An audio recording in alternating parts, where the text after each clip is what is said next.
एक बार की बात है, विजयनगर साम्राज्य के राजा कृष्णदेव राय के दरबार में राममूर्ति नामक दक्षिण के एक बहुत बड़े विद्वान ब्राह्मण आए। उन्होंने कृष्णदेव राय से कहा, महाराज, सुना है आपके दरबार में बहुत बड़े बड़े विद्वान हैं। मैं उन्हें विद्वान तभी मानूंगा जब उनमें से कोई यह बता सके कि मेरी मातृभाषा कौन सी है। फिर राममूर्ति ने एक एक कर तमिल, तेलुगु, कन्नड़, मलयालम भाषा में धारा प्रवाह बोलना शुरू किया। उनकी भाषा सुनकर ऐसा लगता था मानो वह जिस भी भाषा में बोलते थे यही उनकी मातृभाषा है। उनके बोलने के तरीके से उनकी मातृभाषा का पता लगाना बहुत मुश्किल था। राजा कृष्णदेव राय ने तेनालीराम की ओर देखते हुए कहा, तेनालीराम, क्या अपने दरबार में ऐसा कोई विद्वान है जो इनकी मातृभाषा बतला सके? तेनालीराम भी समझ गए कि राममूर्ति की सभी भाषाओं पर बहुत अच्छी पकड़ है। तेनालीराम ने महाराज कृष्णदेव राय से कहा, महाराज, इनके जैसे महान विद्वान अगर हमारे यहाँ कुछ दिन मेहमान बनकर रुकें और हमें अपनी सेवा का अवसर दें तो यह हमारे लिए बहुत गर्व की बात है।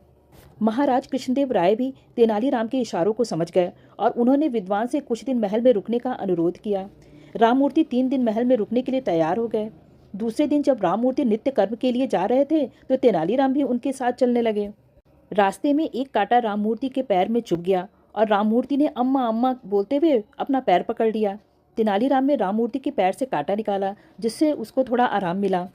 राममूर्ति 3 दिन महाराज कृष्णदेव राय के मेहमान बनकर रहे और तीसरे दिन जब वो जाने लगे तो उन्होंने महाराज से कहा, महाराज, अब मैंने 3 दिन आपके यहाँ अतिथि स्वीकार किया और अब मैं अपने घर जाना चाहता हूँ। क्या आपके दरबार में कोई विद्वान है जो मेरी मातृभाषा बतला सके?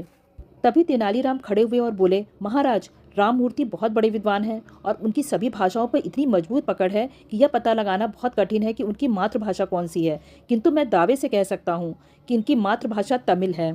यह सुनकर राममूर्ति बहुत प्रसन्न हुए और तेनालीराम से पूछा, तेनालीराम, तुम्हें कैसे पता चला कि मेरी मातृभाषा तमिल है?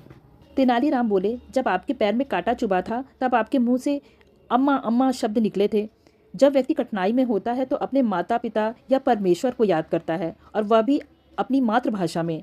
अम्मा शब्द तमिल का शब्द है, इसीलिए आपकी मातृभाषा तमिल है। तेनालीराम की बुद्धिमत्ता को देखकर राममूर्ति बहुत प्रसन्न हुए और तेनालीराम की बुद्धिमत्ता की प्रशंसा करते हुए चले गए। और राजा कृष्णदेव राय ने प्रसन्न होकर तेनालीराम को ढेर सारे उपहार और सम्मान दिया।